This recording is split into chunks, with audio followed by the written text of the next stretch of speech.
आणि ब्लॅक बॉक्सचा फोटो हा आमच्याकडे आलेला आहे. तो कसा आहे, किती जळला याची डिटेल सुद्धा आमच्याकडे आलेले आहेत. पण आम्ही वाट बघतोय की केंद्रीय एव्हिएशन मंत्रालय या बाबतीत कसा तपास करते, काय करते. त्याच्याचबरोबर श्वेता सिंग बद्दलची पण बरीच माहिती, त्यांच्यावर कशा कंप्लेंट केलेल्या आहेत, कशा पद्धतीने श्वेता सिंग या भ्रष्टाचार करत आलेल्या आहेत याची माहिती सुद्धा तिथं आम्हाला कळालेली आहे. उद्धव ठाकरे साहेबांचे शिवसेना व काँग्रेसचे सर्व नेते होते. त्या नेत्यांशी आमच्या पक्षाच्या नेत्यांनी आधीच चर्चा केली होती. काही कारणांमुळे जे प्रमुख नेते कोणालाही पाठवून चालणार नाही, पण प्रमुख नेते हे येऊ शकत नव्हते. त्यामुळे त्या नेत्यांना आधीपासून माहीत होतं की आमच्या पक्षातून जे प्रमुख नेते ते कालच्या बैठकीला येऊ शकणार नाही. पण या अधिवेशनामध्ये व येणाऱ्या सर्व अधिवेशनामध्ये लोकांच्या वतीने महाराष्ट्राच्या हिताचे प्रश्न मांडत असताना आम्ही महाविकास आघाडी म्हणूनच त्या ठिकाणी लढताना आपल्या सगळ्यांना बघायला मिळेल. दादा, काल लोणी भापकर या संपूर्ण गावामध्ये कडकडीत बंद पाहायला मिळाला. बारामतीमध्ये देखील आज अनेक गावांमध्ये चर्चा होते की अजित पवारांचा मृत्यू हा अपघाती आहे की घातपात आहे. या सगळ्या संदर्भात सातत्याने प्रश्नचिन्ह तुम्ही देखील उपस्थित करताय. 2-3 पत्रकार परिषदा तुम्ही मुंबई, दिल्लीमध्ये घेतलात. लोकांकडनं ही आता मागणी होते की या सगळ्या संदर्भातली चौकशी निष्पक्षपणे आणि लवकरात लवकर व्हावी. बारामतीकरांवर अजित काकांचं प्रेम होतं आणि बारामतीकरांचं सुद्धा अजित काकांवर प्रेम आधी होतं आणि आयुष्यभर त्या ठिकाणी तिथं राहील. बारामतीकरांची जशी इच्छा आहे तशी अख्ख्या महाराष्ट्रातल्या सामान्य नागरिकांची इच्छा आहे की अजितदादांच्या ऍक्सिडेंटबद्दल नाही तर घातपातबद्दल प्रॉपर एन्क्वायरी होणं महत्वाचं आहे आणि ती एन्क्वायरी करत असताना पारदर्शक पद्धतीने व्हावी अशी इच्छा संबंध महाराष्ट्राची तिथं आहे. त्यामुळे लोक स्वतःहून पुढाकार घेऊन दादांना न्याय मिळावा म्हणून त्या ठिकाणी तो लढा तिथं उभा करत आहेत. त्यामुळे त्या लोकांची जशी इच्छा आहे त्याच पद्धतीने पारदर्शक पद्धतीचा हा सगळा इन्व्हेस्टिगेशन होईल, तपास होईल अशी अपेक्षा आपण सर्वजण करूया. परंतु ज्या पद्धतीने तुम्ही अमोल मिटकरी यांनी देखील काही प्रश्न उपस्थित केले आहेत. त्यांचं म्हणणं आहे की अजित पवारांचा जो वैमानिक होता तो सुसाईड बॉम्बर होता. कारण ज्या पद्धतीने राजीव गांधी महिला सुसाईड बॉम्बर होती, तसा अजित पवारांचा वैमानिक देखील सुसाईड बॉम्बर होता. अमोलजी मिटकरी असतील, तसंच ठोंबरेताई असतील व त्यांच्या पक्षातले अनेक लहान सहान कार्यकर्ते, पदाधिकारी जे दादांवर प्रेम करत होते ते सातत्याने या विषयावर बोलत आहेत. याबद्दल मी सुद्धा डिटेलमध्ये प्रेझेंटेशन केलेलं आहे. त्याच्यामध्ये पायलटच्या बाबतीतला मुद्दा हा तसा महत्वाचा आहे. त्याच्यावर शंका का घेतली पाहिजे हे फार डिटेलमध्ये मी प्रेझेंटेशन तिथं केलेलं आहे. त्यामुळे ते जे बोलतायत आणि मी जे बोलतायत त्याच्यामध्ये काही प्रमाणात सेम काही गोष्टी आहेत. त्यामुळे जशी त्यांची इच्छा आहे तशी महाराष्ट्राची इच्छा आहे तशी माझी इच्छा आहे की पारदर्शक पद्धतीने हा तपास होणं महत्वाचं आहे. दादा, पण अजित पवारांचे 2 पायलट त्याच दिवशी बदलले गेलेले होते. सातत्यानं वारंवार हाच प्रश्न उपस्थित केला जातोय की सकाळी 6:30 वाजता किंवा कोणत्या प्रकारची ट्रॅफिक मुंबईमध्ये असते किंवा त्या लोकांना यायला उशीर झाला, त्यांचे कॉल डिटेल्स, या सगळ्या संदर्भाची सखोल चौकशी व्हावी. या सगळ्या संदर्भातले प्रश्न उपस्थित होतात. आमची अपेक्षा आहे की सीआयडीला हा तपास महाराष्ट्राकडनं त्या ठिकाणी दिला गेला. महाराष्ट्राची क्रिमिनल इन्व्हेस्टिगेशन करणारी ही एक महत्वपूर्ण एजन्सी आहे. पण गेल्या महिनाभरात सीआयडीने काय केलंय, काय तपासाचं स्टेटस आहे, सीसीटीव्ही कॅमेरा हे ताब्यात घेतलेत का एअरपोर्टचे, दोन्ही एअरपोर्टचे. त्याच्याचबरोबर जो क्रिमिनल बाजूचं इन्व्हेस्टिगेशन असतं की हे जे 2 प्रमुख वैमानिक होते ते अचानक बदलण्यात आले, ते का बदलण्यात आले, ट्रॅफिकचं कारण दिलं गेलं, खरंच ट्रॅफिक होतं का, ट्रॅफिकचे कॅमेरा तिथं चेक करावे लागतील. त्याच्याचबरोबर व्हॉट्सअप ग्रुप अॅरोचा जो मी त्या ठिकाणी सांगितला होता, अॅरोचा जो हँडलर आहे त्याच्याबद्दल जे काय मी सांगितलं होतं, त्याच्याचबरोबर दादा गाडीली जाणार होते ते का कॅन्सल झालं, अशा बऱ्याच विषयामध्ये सखोल चौकशी करणं महत्वाचं आहे. डीजीसीएकडनं आणि व इन्व्हेस्टिगेशन एजन्सी डीजीसीएच्या अंतर्गत नाहीतर सिव्हिल एव्हिएशनच्या मंत्र्याच्या अंतर्गत यांनी थातूरमातूर 2 रिपोर्ट त्या ठिकाणी दिले. पण प्रमुख रिपोर्ट येणं बाकी आहे. त्याच्यामध्ये प्रिलिमिनरी रिपोर्ट हा पुढच्या काही दिवसांमध्ये येईल असं कालच मंत्री महोदयांनी त्या ठिकाणी सांगितलेलं आहे. आम्ही वाट बघत आहोत काय प्रकारचं इन्व्हेस्टिगेशन त्यांनी आतापर्यंत केलेलं आहे, त्याच्यात काय गोष्टी समोर येत आहेत. कारण आतापर्यंत जी माहिती आम्ही दिली त्याच्यापेक्षा कितीतरी जास्त माहिती सत्तेतल्या काही लोकांची आणि व्हीएसआरचे कसे संबंध होते, कशा पद्धतीने हे जे काही इन्व्हेस्टिगेशन नाही तर तपास आहे हा चुकीच्या पद्धतीने त्या ठिकाणी चालू आहे. सर्व पुरावे हे आमच्याकडे आहेत. पण आम्हाला याच्यामध्ये राजकारण करायचं नाही. खरंच काय ऍक्शन व्हीएसआरवर घेतली जाते, आजपर्यंत व्हीएसआरने कशा पद्धतीने चुकीच्या गोष्टी या विमान चालवत असताना नाही तर त्यांचा व्यवसाय करत असताना केल्या आणि दादांच्या बाबतीत काय चुका त्यांच्या झाल्या, त्याच्याचबरोबर कपूर नावाचा हा जो पायलट आहे त्या बाबतीत काय, आणि व सत्तेत असणारे जे सर्व नेते मंत्री आहेत त्यांचे संबंध व्हीएसआर बरोबर कसे होते, या सगळ्या गोष्टी आमच्याकडे आहेत. त्यामुळे तपास जर योग्य दिशेने जात असेल, 2-3 दिवसांनी प्रायमरी रिपोर्टमध्ये फक्त थातूरमातूर फक्त हे केलं ते केलं अशा जर गोष्टी न करता डिटेलमध्ये काही प्रमाणात डिटेलमध्ये जो तपास असेल तर आम्ही समजू योग्य दिशेने हा तपास त्या ठिकाणी सुरू आहे. पण उगाचच काहीतरी द्यायचं म्हणून त्यांनी दिलं तर मग मराठी माणूस काय असतो आणि महाराष्ट्र काय असतो हे मात्र त्या ठिकाणी या केंद्र सरकारला नाही तर तिथं असणारे जे एव्हिएशन मंत्रालय त्यांना आपल्याला दाखवावं लागेल असं आम्हाला वाटतं. सीबीआय बद्दल काही लोकांनी इच्छा व्यक्त केली, ठीक आहे, सीबीआयच्या माध्यमातून जर तपास होत असेल चांगली गोष्ट आहे. पण एक गोष्ट सर्वांनी नोंद केल्यासारखी आहे, सेंट्रल व्हिजिलन्स कमिटीच्या माध्यमातून जो रिपोर्ट आलाय 7,075 सीबीआयच्या केसेस अजून चालू आहेत. त्याच्यावर कुठेही निकाल त्या ठिकाणी अजूनपर्यंत दिला गेला नाही. त्यातल्या 2660 केसेस अशा ज्याच्यामध्ये 10 वर्ष झालं तपास चालू आहे. त्यामुळे बर्फात नाही तर फ्रीजमध्ये हा विषय टाकायचा आणि याच्यावर चर्चाच नको. जो कुणी उद्या जाऊन विचारेल की दादांच्या बाबतीत काय झालं तर उत्तर सत्तेतले लोक देतील सीबीआयकडे तपास आहे. अरे 10 वर्ष सीबीआयकडनं जर काही विषयांमध्ये होत नसेल तर या विषयामध्ये सुद्धा सीबीआयकडे जर तुम्ही केस दिली असेल नाही तर देणार असेल तर त्याला 2 महिने 3 महिने अशा पद्धतीने कुठेतरी कालमर्यादा लावावी लागेल. उगाच द्यायचं म्हणून देऊन आणि त्याच्यात जर टाइमपास होणार असेल तर हा टाइमपास आम्हाला लोकांना आणि महाराष्ट्राच्या तमाम नागरिकांना त्या ठिकाणी नकोय. मुख्यमंत्री वारंवार म्हणतात, काल सुद्धा त्यांनी पत्रकार परिषदेमध्ये सांगितले की सीबीआय तपास होईल. याचा तुमच्याकडे म्हणजे इतर लोकांकडे काही पुरावे असतील आणि शंका उपस्थित केल्या जात असतील तर त्यांनी आम्हाला द्यावे. तुम्ही या बाबतीतलं मुख्यमंत्री साहेबांना एक पत्र मी तयार केलेलं आहे. आज दिवसभरात त्यांचा वेळ घेऊन ते पत्र व त्याच्याचबरोबर डिटेल रिपोर्ट पुराव्यासकट हे मुख्यमंत्री साहेबांना त्या ठिकाणी मी देईल. सगळेच विषय मुख्यमंत्री साहेबांच्या लेवलला सुटतील असं नाही, कारण का सीआयडी हे मुख्यमंत्री साहेबांच्या अंतर्गत विषय येत असतो. सीआयडीला महाराष्ट्रामध्ये तपास करता येतो, परवानगी तो इतर ठिकाणी सुद्धा करू शकतो, पण त्यांना एअरपोर्ट अथॉरिटीची परवानगी लागते, बऱ्याच काही गोष्टी लागतात.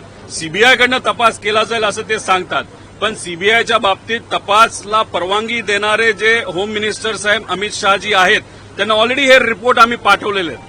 तिथं असणारे सिव्हिल एव्हिएशन मंत्रालय यांना आम्ही रिपोर्ट तिथं पाठवलेले आहेत. त्याच्याचबरोबर जे डीजीसीए आहे त्यांना सुद्धा तिथं रिपोर्ट पाठवलेले आहेत. पण महाराष्ट्रातले अनेक सत्तेतले काही मंत्री सांगत आहेत की प्रेझेंटेशन घेण्यापेक्षा मुख्यमंत्री साहेबांना तुम्ही रिपोर्ट द्या.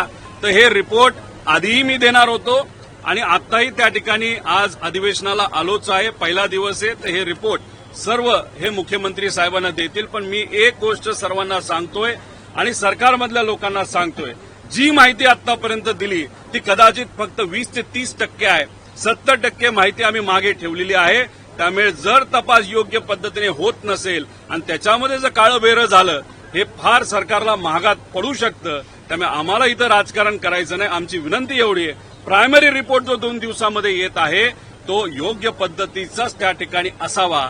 आणि ब्लॅक बॉक्सचा फोटो हा आमच्याकडे आलेला आहे, तो कसा आहे, किती जळला याची डिटेल सुद्धा आमच्याकडे आलेले आहेत. पण आम्ही वाट बघतोय की केंद्रीय एव्हिएशन मंत्रालय या बाबतीत कसा तपास करते, काय करते, त्याच्याचबरोबर श्वेता सिंग बद्दलची पण बरीच माहिती, त्यांच्यावर कशा कंप्लेंट केलेल्या आहेत, कशा पद्धतीने श्वेता सिंग या भ्रष्टाचार करत आलेले आहेत, याची माहिती सुद्धा तिथं आम्हाला कळालेली आहे.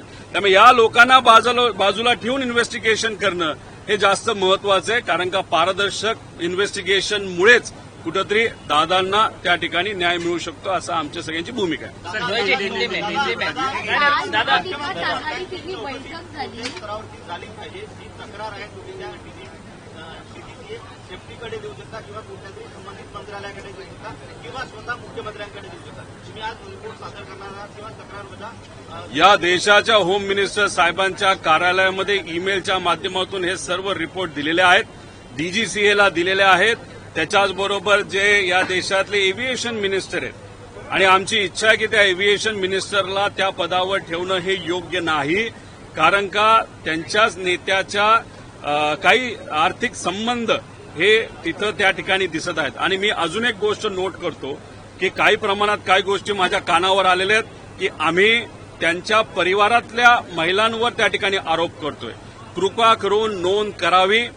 त्यांच्या परिवारातल्या महिलांवर कुठेही त्या ठिकाणी आरोप नाहीत, ते कुठल्याही पद्धतीने राजकारणात नाहीत, त्यामुळे त्यांच्याकडे आम्ही कुठेही त्या ठिकाणी लक्ष देत नाही.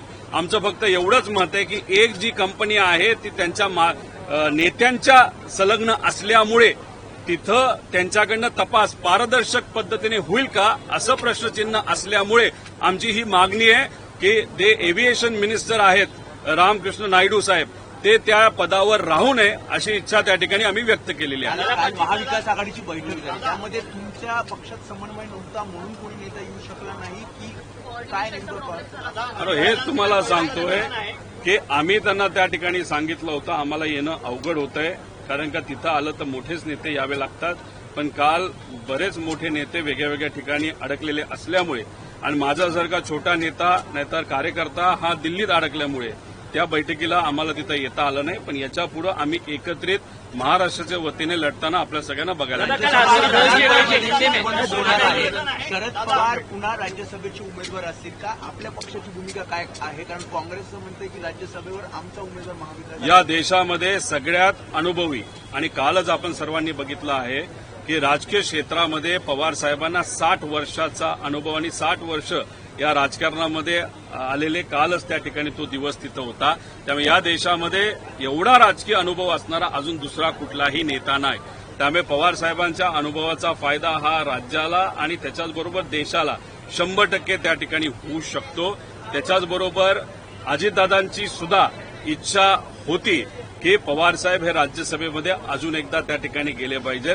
आमच्या पक्षातली सुद्धा इच्छा आहे, पण पवार साहेबांना अजून या बाबतीत आम्ही विचारलेलं नाही. त्याच्याचबरोबर राऊत साहेबांनी इच्छा व्यक्त केली की पवार साहेब जर इच्छा दाखवत असतील राज्यसभेत जायची तर आम्ही तिथं पाठिंबा देऊ. त्यामुळे या बाबतीत महाविकास आघाडीमध्ये पवार साहेबांच्या बाबतीतली कुठं चर्चा झालीय असं मला तरी वाटत नाही. पण जेव्हा चर्चा होईल तेव्हा सर्व लोक पाठिंबा देतील असा विश्वास त्या ठिकाणी आम्हाला वाटतो. पक्ष आग्रही असेल पक्ष आधी पवार साहेबांशी त्या ठिकाणी बोललं जाईल. पवार साहेबांची तब्येत ही थोडीशी नरम असल्यामुळे पण आता ती चांगली आहे, त्यामुळे त्यांच्याशी डायरेक्ट कुणी तिथं संवाद या बाबतीतला केला नसावा. पण पुढच्या 2 दिवसामध्ये पवारसाहेब जेव्हा मुंबईत येतील तेव्हा आमच्या पक्षातले काही नेते सुप्रियाताई हे त्यांच्याशी बोलून मग इतर पक्षाचे महाविकास आघाडीतले जे पक्ष आहेत त्या नेत्यांना त्या ठिकाणी आम्ही बोलू शकतो, बोललं जाईल आणि त्यांच्या पाठिंब्याने पवार साहेबांना जर इच्छा असेल तर ते नक्कीच राज्यसभेवर जातील. पण ही संवाद होत असताना अजितदादा पक्षाबरोबर आमचा संवाद होईल असं आम्हाला वाटत नाही, कारण दादांची ती इच्छा होती. पण आता या पक्षाची इच्छा आहे का हे त्या पक्षाच्या प्रमुखांना त्या ठिकाणी तुमच्यासाठी सुरक्षेची मागणी सातत्यानं केली जाते. एक तर रोहित पवारला कुठली भीती नाही, रोहित पवार कोणाला घाबरत नाही, हे आजपर्यंत तुम्ही त्या ठिकाणी बघितलेलं आहे. काळजी कोण करते तर माझ्या परिवारातले जे सगळे लोक आहेत, ज्याच्यामध्ये माझी पत्नी असतील, मुलं असतील, आई वडील असतील, सासरे असतील आणि माझा जे काही कार्यकर्ते आणि माझे मतदारसंघातले लोक आणि सामान्य लोक यांना कुठेतरी त्या ठिकाणी काळजी वाटते. कारण हे जे काही तपास ज्या पद्धतीने अजितदादांच्या बाबतीत चाललाय तो योग्य पद्धतीने नाही चालला आणि तो योग्य पद्धतीने नाही चालल्यामुळे आणि जे काही विषय ब्लॅक बॉक्स पासून इतर विषय आल्यामुळे लोकांना जी माझी शंका आहे तीच लोकांना त्या ठिकाणी शंका वाटते आणि सगळ्यांचं मत आहे एवढे मोठे मोठे लोक या विषयामध्ये जर असतील तर मग उद्या जाऊन माझ्या सेफ्टीबद्दल सुद्धा विषय निर्माण होऊ शकतो. द्यायची नाही द्यायची हा सरकारचा त्या ठिकाणी विषय, पण शेवटी मराठी माणूस म्हणून अजित काकांसाठी आणि काय खरं घडलं हे कुठंतरी आम्हाला कळलं पाहिजे, महाराष्ट्राला कळलं पाहिजे. या हेतूतून त्या ठिकाणी आम्ही लढत राहणार. राजीव गांधींच्या बाबतीत एक मुलगी हरियाणामध्ये छत्रपती शिवाजी महाराजांचा अपमान झालाय. बोललो छत्रपती अजितदादांच्या शिवाय होत आहे. जवळपास 1 महिना होत आला अजितदादांना दिल्या. कसं बघता तुमची काय भावना आहे का? ते दुःखद भावना आहे. एक तर समजतच नाही की आता अधिवेशनामध्ये कसं बोलायचं, काय बोलायचं. का तुम्हालाही माहिती आहे कधी कधी मीडियाशी बोलत असताना मागून दादा जेव्हा जायचे तेव्हा मिश्किलपणे ते टोमणे सुद्धा त्या ठिकाणी मला मारायचे. जेव्हा दादा आत येत असायचे तेव्हा घोळका आमदारांचा त्यांच्याबरोबर असायचा. एका रुबाबात ते इथं येत असायचे, चांगले कपडे. या अधिवेशनामध्ये येणारा पहिला माणूस, पहिला नेता कोण असायचा रोज, तर ते अजितदादा असायचे. आणि सगळ्यात शेवट जाणारा नेता कोण असायचं, ते अजित काका त्या ठिकाणी असायचे. असं एक व्यक्तिमत्व आज आपल्यात नाही. जेव्हा केव्हा त्यांनी अधिवेशनामध्ये मुद्दे मांडलेत, नाही तर एखादा निर्णय मंत्री म्हणून घेतलेला आहे, तो निर्णय घेत असताना महाराष्ट्राला केंद्रबिंदू ठेवलेला आहे. आणि शिस्त ही अधिवेशनात कशी असावी, कशा पद्धतीने विषय आणि मुद्दे मांडले असावेत, बोलत असताना कोण कसं बोलतंय, भाषणामध्ये मध्येच कोणी ते काहीतरी बोलतंय का, या सर्व गोष्टींवर तिथं लक्ष असायचं. त्यामुळे एवढा मोठा नेता, एक मराठी माणूस, एक मराठी नेता आणि शिस्तप्रिय अनुभवी नेता आज आपल्याबरोबर नाहीये. त्यामुळे या अधिवेशनामध्ये येत असताना कुठंतरी मनामध्ये दुःख त्या ठिकाणी होतंय. पण त्यांनी आम्हा सगळ्यांना एकच गोष्ट सांगितली आहे, काय झालं तर लढत राहायचं. आणि त्या दृष्टिकोनातून आम्ही सर्वजण अधिवेशनात लोकांच्या वतीने, लोकांच्या हितासाठी, महाराष्ट्राच्या हितासाठी जे कुठले जमतील ते मुद्दे मांडत त्या ठिकाणी लढत राहू.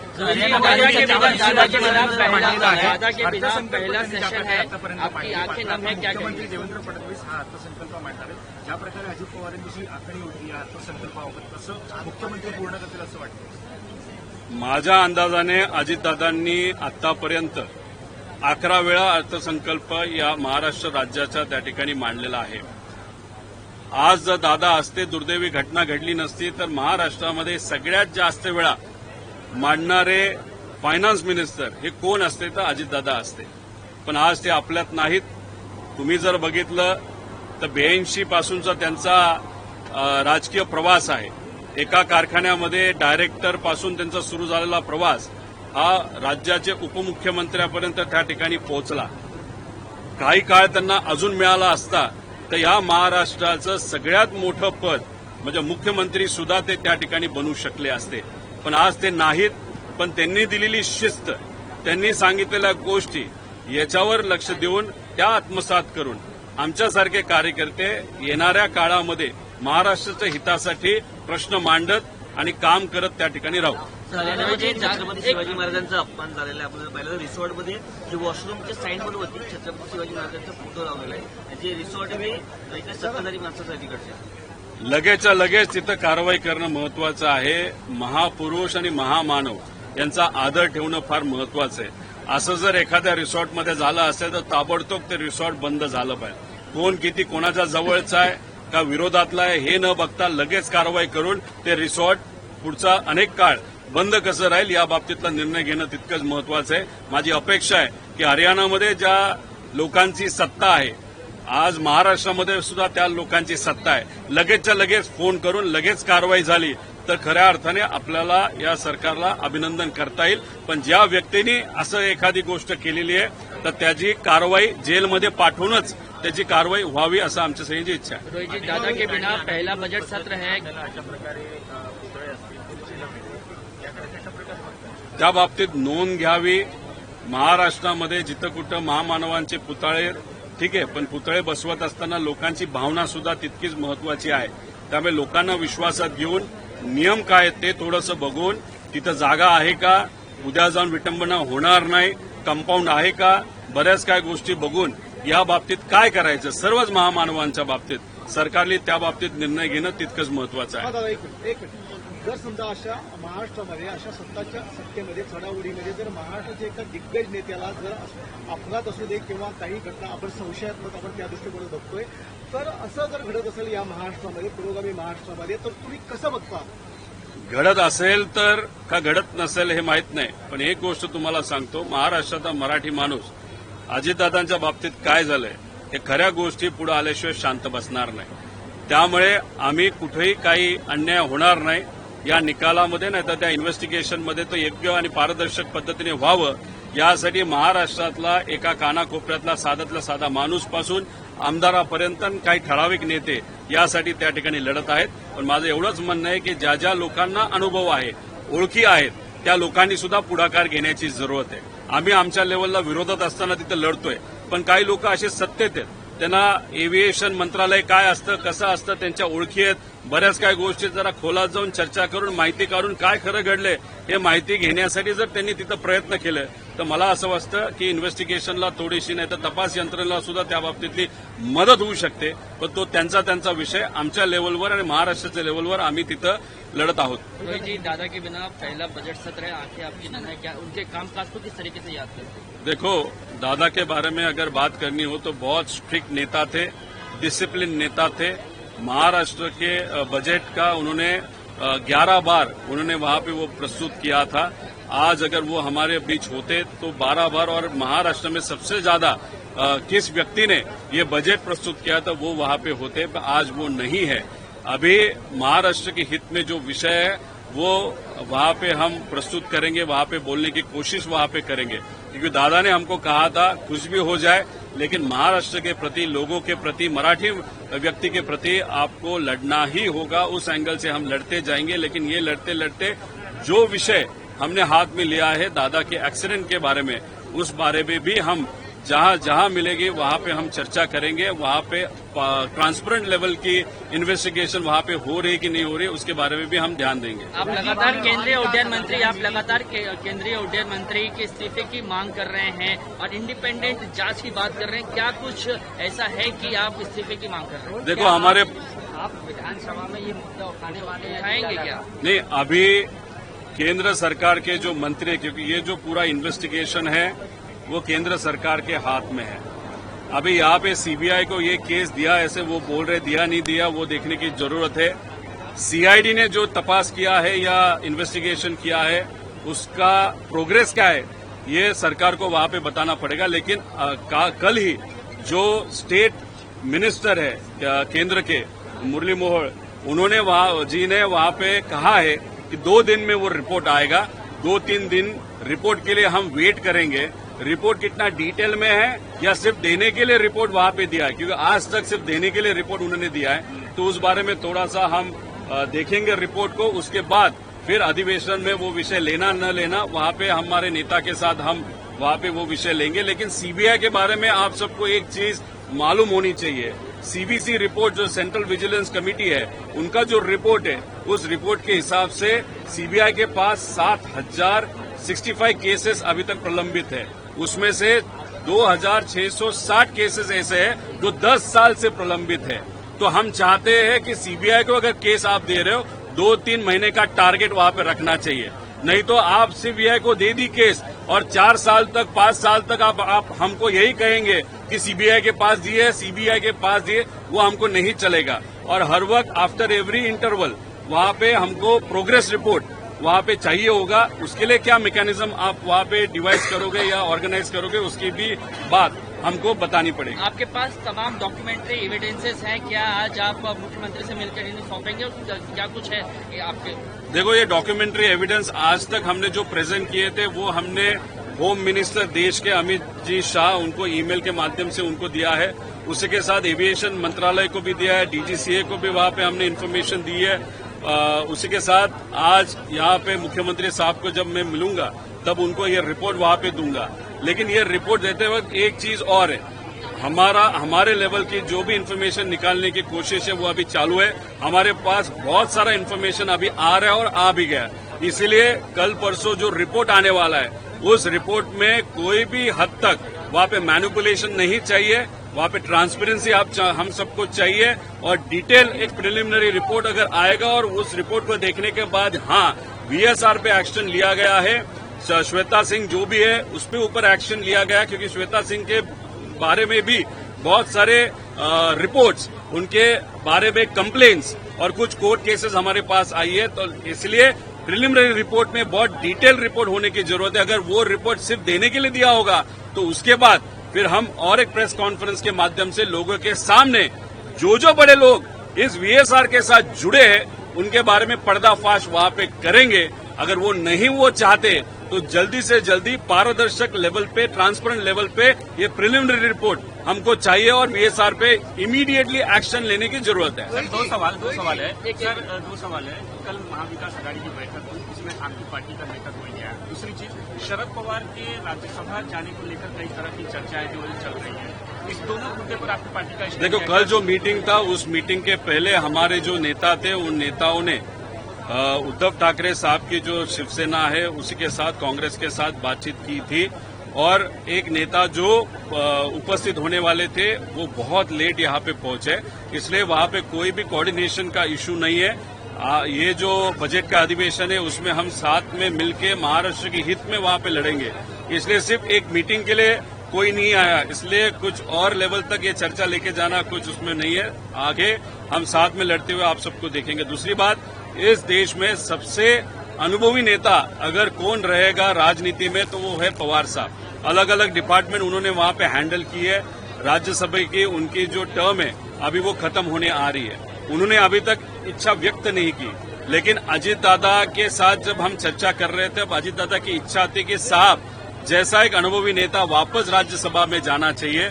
हमारे एमएलए और हमारे नेता की भी वो इच्छा है। उसी के साथ जो उद्धव ठाकरे साहब का पक्ष है, उनके राउत साहब, संजय राउत जी ने भी वहां पे इच्छा व्यक्त की थी। अभी तक साहब के साथ बात नहीं हुआ, उनकी तबीयत थोड़ी सी खराब है, लेकिन अभी वो इम्प्रूव हो गए। उनके साथ बात करने के बाद 2-3 दिन में साहब के राज्यसभा के बारे में और डिटेल में हमारे नेता आप सबको बात करेंगे। रोहित जी, इंटरनेशनल लॉ के मुताबिक जब भी कोई प्लेन क्रैश होता है 1 महीने के अंदर अंदर प्रिलिमिनरी रिपोर्ट पब्लिक डोमेन पे डाली जाती है। दादाजी का जो देहांत हुआ था 28 जनवरी यानी कि 28 फरवरी तक प्रिलिमिनरी रिपोर्ट आएगी, उसके बाद डिटेल रिपोर्ट आने में बहुत टाइम लगता है। जो ये प्रिलिमिनरी रिपोर्ट आएगी, अगर जो भी उसमें तथ्य होते हैं, क्या उसके लिए आप तैयार है? जैसे मुरली मनोहर जी कहे कि हम प्रिलिमिनरी रिपोर्ट 1-2 दिन में करेंगे, तो इंटरनेशनल लॉ कहता है कि आप पब्लिक डोमेन में डाल दिए 1 महीने के अंदर। उस रिपोर्ट के बारे में क्या कहना चाहते हैं? यूएस में एक जो एक्सीडेंट हुआ था उसका प्राइमरी रिपोर्ट 2 दिन में आया था। ठीक है, आप बोल रहे हो तो 1 महीना हम रुकेंगे तो हम रुकेंगे, लेकिन अगर आपने डीजीसीए का एक स्टेटमेंट अगर देखा होगा, एक कमेटी उन्होंने फॉर्म की है, उस कमेटी के अंतर्गत उन्होंने कहा था 15 फरवरी तक हम रिपोर्ट देंगे। आज अगर आप देखो 23 फरवरी, 15 फरवरी होके 7 दिन 8 दिन हो गए, तब भी उनका रिपोर्ट अभी तक नहीं आया। ठीक है, वो कह रहे 2 दिन में वो रिपोर्ट आएगा, हम उसके लिए वेट करेंगे, लेकिन रिपोर्ट देते वक्त सिर्फ ये हुआ था वो हुआ था, जो हम बोल रहे हैं वही अगर वो बोलेंगे कि बेसिक इन्फॉर्मेशन, वो हमको नहीं चाहिए। हमने बहुत सारी इन्फॉर्मेशन उनको दी है, उसी के साथ वीएसआर के खिलाफ बहुत सारे प्रूफ हमने वहां पे दिए हैं। उसी के साथ 27 को क्या हुआ था, फिर 28 को क्या हुआ था, ब्लैक बॉक्स के बारे में बहुत सारी चीजें हमने बताई थी। कौन सी कंपनी है, उस लेयर जेट को कैसे आपने परमिट किया था, श्वेता सिंह के बारे में हमने इन्फॉर्मेशन दी है। इसीलिए हम not being in power, without कोई सिस्टम या कोई भी ये जो अधिकारी, उनके अधिकारी न होते हुए भी अगर हम इतना 10-15 दिन में निकाल सकते हैं, तो गवर्नमेंट के माध्यम से डिटेल में रिपोर्ट बहुत जल्द और बहुत डिटेल आने की जरूरत है। अगर उन्होंने वो 2-3 दिन में नहीं दिया तो हमारे पास बहुत सारी इन्फॉर्मेशन है। हम कंक्लूड करेंगे कि इस वीएसआर में बहुत सारे सत्ता में लोग इन्वॉल्व है और उसके कारण, वो प्रेशर होने के कारण दादा का जो इन्वेस्टिगेशन है जानबूझ के डिले किया जा रहा है, जानबूझ के उसमें डिस्पेरेंसीज वहां पे रखी जा रही है। इसलिए जो 2 दिन में रिपोर्ट आएगा वो देखने के बाद फिर हमारे पास और जो बड़े बड़े नेता, बड़े बड़े लोग, बड़े बड़े बिजनेसमैन वीएसआर के साथ कैसे मिले है वो हम वहां पे लोगों के सामने लाएंगे। अगर वो नहीं चाहते ये बड़े लोग, तो ये प्रिलिमिनरी रिपोर्ट अच्छे तरीके से डिटेल में लोगों को सेटिस्फाई हो, इस लेवल तक का वो रिपोर्ट होना चाहिए, ऐसे हम सबकी मांग है। Sir last question, Supriya Sule जी ने अपने ट्वीट में कहा था कि आप इतने सारे एक्सपोज कर रहे हैं बीएसआर को लेकर, जेट को लेकर, आपकी सिक्योरिटी बढ़ा देनी चाहिए। क्या आपको लगता है कि आपकी जान को भी खतरा है, आपके ऊपर भी कुछ अटैक हो सकता है, सिक्योरिटी बढ़ानी चाहिए? देखो, मेरे बारे में अगर बात करो तो मैं किसी से नहीं डरता, लेकिन मेरे फैमिली मेंबर्स हो, कार्यकर्ता हो, नागरिक हो महाराष्ट्र के, उन सबका कहना है कि अगर वीएसआर में और इन्वेस्टिगेशन जिस तरीके से हो रही है वहां पे डिले हो रहा है, तो बहुत बड़े बड़े लोग इस चीज से जुड़े होंगे। अगर रोहित पवार उनके खिलाफ बोल रहा है तो फिर आगे जाके रोहित पवार को दिक्कत ना हो, उनके ऊपर कुछ न गलत हो, इस भावना से लोगों की वो मांग है। फैमिली मेंबर से, मतलब सुप्रिया से भी वो मांग हो रही है। सिक्योरिटी देना नहीं देना वो सरकार का विषय है, लेकिन एक चीज यहाँ पे मैं बताना चाहता हूँ कि मैं यहाँ पे लड़ते रहूंगा जब तक अजीत दादा को न्याय वहाँ पे न मिले, तब तक।